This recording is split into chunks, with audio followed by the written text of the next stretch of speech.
Hello, beautiful family. Christopher Von Dam here, Liquid Gold Honey. So today we're talking about consciousness, which is a cool topic, and not really a lot of people talk about this aspect of it.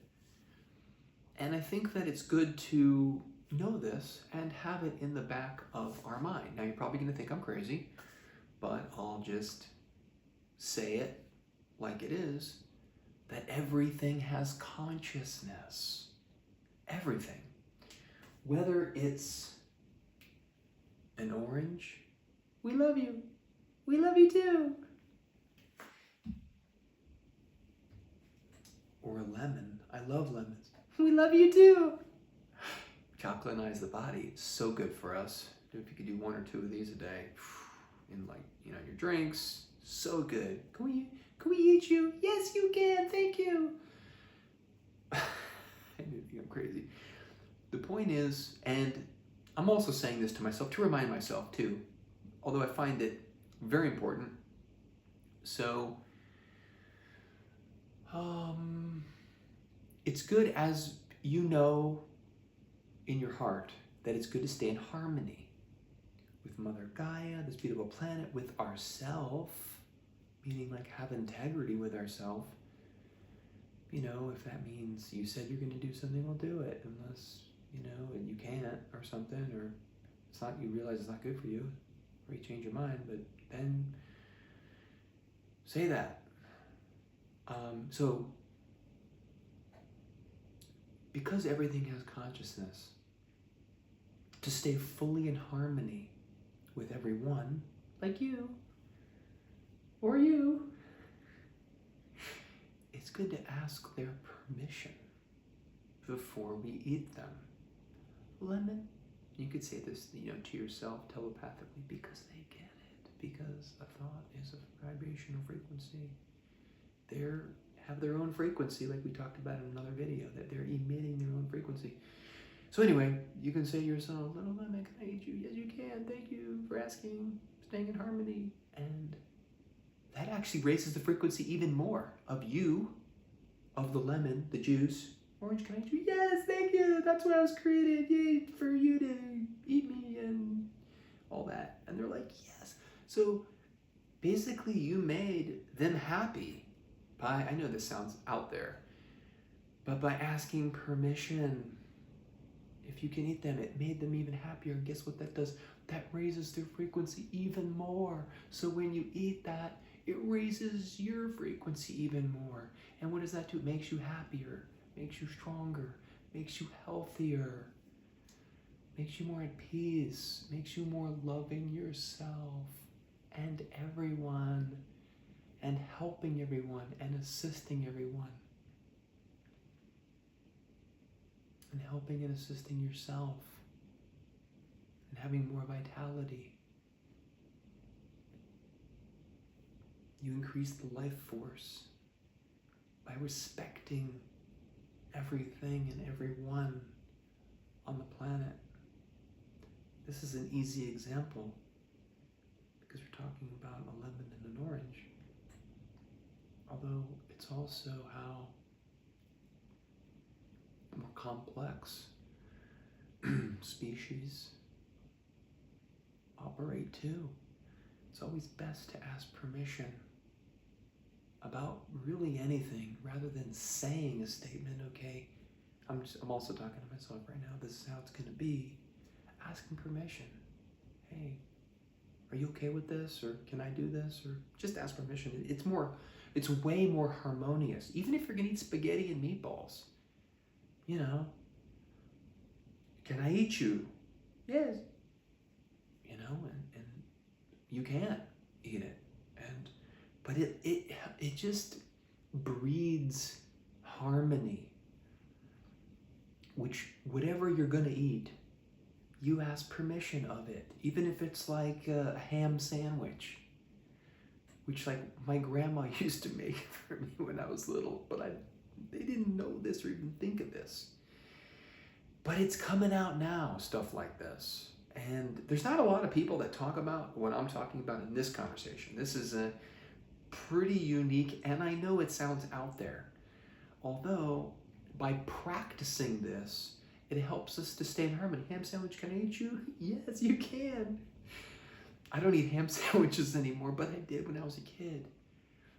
Because that's what my grandma would make me sometimes. Anyway, but eat whichever you want. But whatever you're going to eat, like, I work on asking it permission, or them, or whatever.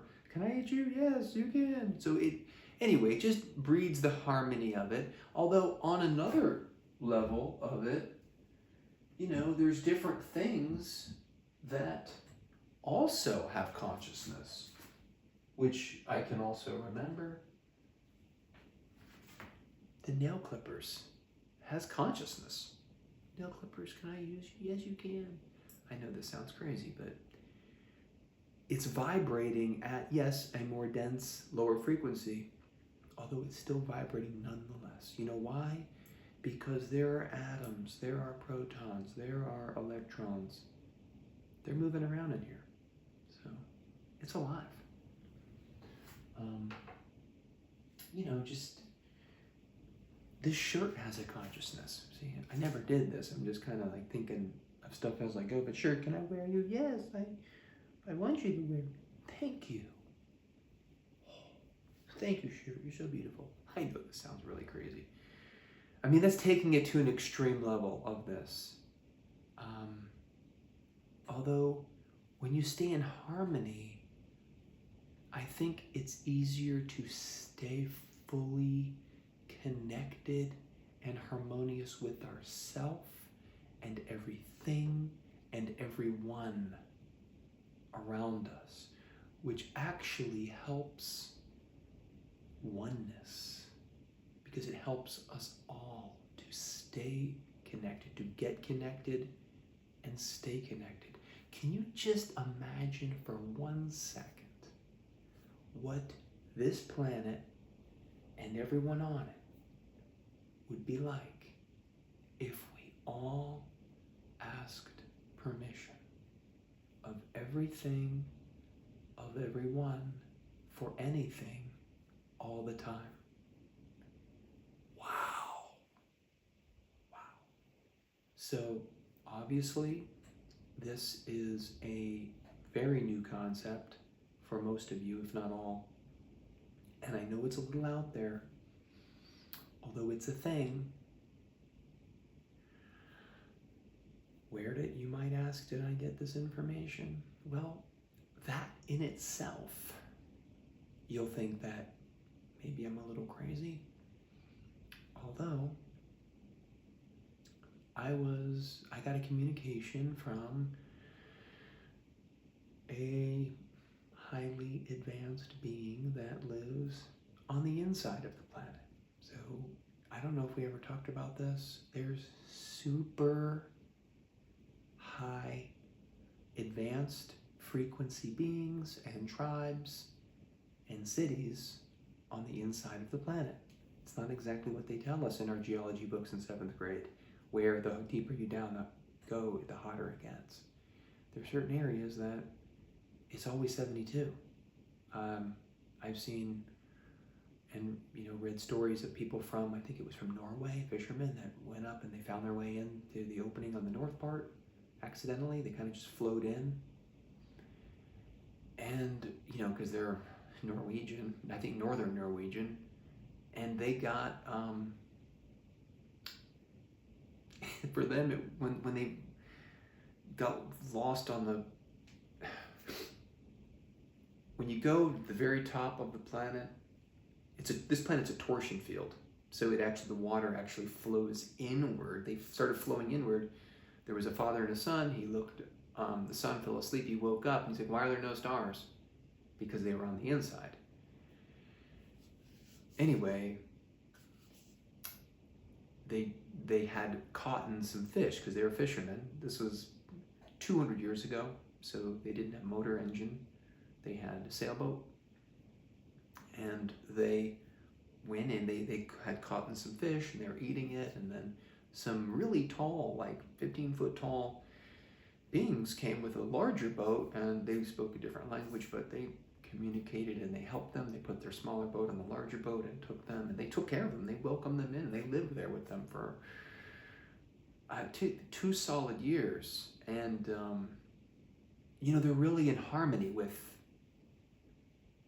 everyone and everything down there. Like, they ask permission to the ground before you step on it. There's certain areas that you don't even walk directly onto the ground, because the ground and this beautiful planet, Mother Gaia, has consciousness. So really everything has consciousness, and the more we stay in harmony, the more we stay in harmony with ourselves, everyone around us, the planet, and then, interplanetary, beings and situations and energy. And then when you raise your consciousness to higher levels, you also typically get greater access to different things. So anyway, I got the message some time ago to ask permission. If you're going to cut a branch, can I cut you? Yes, you can. Like, if you have to cut a branch. If you're going to plant a tree, Mother Earth, can I please put, Mother Gaia, whatever, can I please put the tree here? And then she'll tell you in one form or another. If you really get quiet. If you're going to cut a tree down, little tree, can I cut you down? And sometimes it'll say no, and sometimes if you get real quiet, it'll say okay. And it helps also to really, for extended period of times, for many different reasons, to hug the trees. I mean, like long hugs. They are higher frequency than us. They can teach us. They have wisdom. They all talk with their roots in the ground. They're all interconnected. That's a deep conversation in itself. They help to balance our chakras. They help to raise our frequency. If you're holding onto your phone a lot and you've gotten some EMF or radiation from the phone in your body, or get a little jittery from the whole phone thing, from staring at a digital screen for probably way too long, you can just go out and hug a tree. Little tree, can I hug you? Yes, you can, of course. And you hug the tree. And for an extended period of time, as long as, you want. And the tree takes all of that radiation. It cleanses our body of the radiation. If you can be barefoot, that's even better, because it connects you directly to Mother Gaia. Grounds you, gives you extra energy from the planet, balances everything, gives an overall sense of peace and well-being from just having our shoes off outside. And then if you can hug a tree, that is amplified. Speaking of amplification, that's why it's good to be around good people. When you become a good person, through, of course, eating the wonderful bee products of liquid gold honey, which raise your consciousness, raise your frequency. You just want to do good and be good. You want to be around other people like that. And if you can't, I don't know, I learned to like being with myself. And then you can just learn more deeper stuff about yourself, and being okay with being alone, and actually enjoying being alone, because basically you are doing the work. And many people aren't yet, but they will when they're ready. And anyway, so actually, you can read, you can journal, you can meditate, you can do yoga, you can do qigong, you can go for a run, go for a swim, whatever you're into. You could play a sport with others, that, something like that. You can learn something new, read a book on learning something. You can watch something on how do I learn how to do this. You can garden, like super high frequency, get your hands in the dirt. You get this beautiful energy while you're giving, you're taking. It's like, it's a beautiful exchange. Gardening not only gives us peace, it balances our chakras, opens our meridians. It's so good for us. That's why gardeners, people that garden, live longer. And cooking for me is relaxing, so that's another thing. Anyway, everything has consciousness. If you want to cook, you're like, hey, onion, can I eat you and use you to prepare you? Yes, like, yes, you can. And when you, then you get into a routine of doing this with everything. I can't say I do it with everything yet, but I'm working on it. I mean, that's the goal. That's why I'm talking about it with you today. It is a little bit out there. And, even when I got this message, I thought it was like, whoa, this is a little out there, but my heart said, you know what? It kind of resonated. Like, this feels good to me and true to me, because it's always good to follow our heart. So I know this is kind of a lot, although these people in tribes that do this by staying in harmony, asking permission, staying in harmony with their self, with everything, with everyone. Another thing that was in the message that I got is their average age, I think, is somewhere between 400 to 600 years per person, and the older ones live to 800 years. And yeah, they're taller because in the inside of the plant there's less gravity. And why do they block off most entrances so we could get there? Well, because they're afraid of most surface-dwelling humans, because some people or military factions have wandered down there and with weapons, and they're like, different vibe, lower vibe. We don't want you down here. We don't want that energy and vibrational frequency. So they shut those entrances off.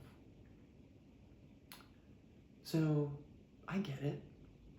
I mean, if you're trying to have peace, you don't really want to be around someone trying to have war or that.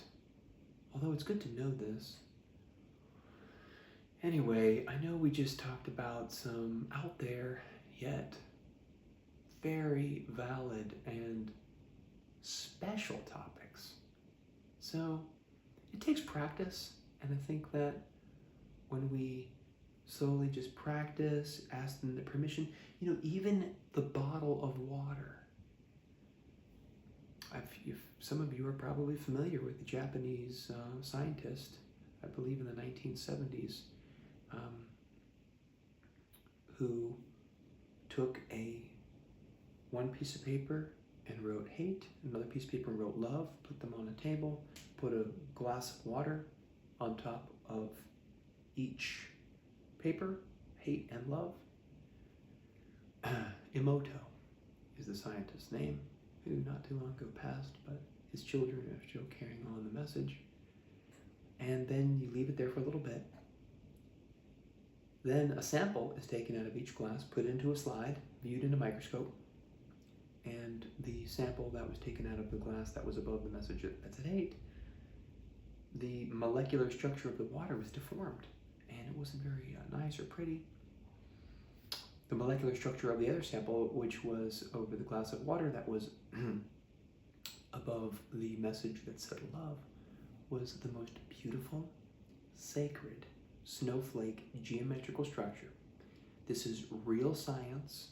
You can look up Japanese water experiment or Emoto's work. You can find it. It's all out there. And so just imagine if you took your water bottle. This isn't written on something that is next to it. You hold it and you say, "Can I drink you?" It said, "Yes." And you say, "I love you, I love you, I love you." Imagine when you tell the water, verbally or non-verbally, because they both have a frequency and they're both measurable, and you tell the water that you love the water, guess what it does to the molecular structure, which is measurable with a microscope. It's already been proven. It creates a higher frequency, conscious, alive, sacred, beautiful, geometrical molecular structure water. And when you drink that water, guess what it does? It creates and adds vitality to you, to your body, to your consciousness. Gives you extra energy and health and happiness and peace. Anyway, we talked about some very interesting and, in my opinion, beautifully loving topics that aren't really talked about anywhere, not at this level. I love you so much, and everyone that either will watch or that even will never watch this video. I love everyone on this planet, in this solar system, in this galaxy, in this universe, and in all universes.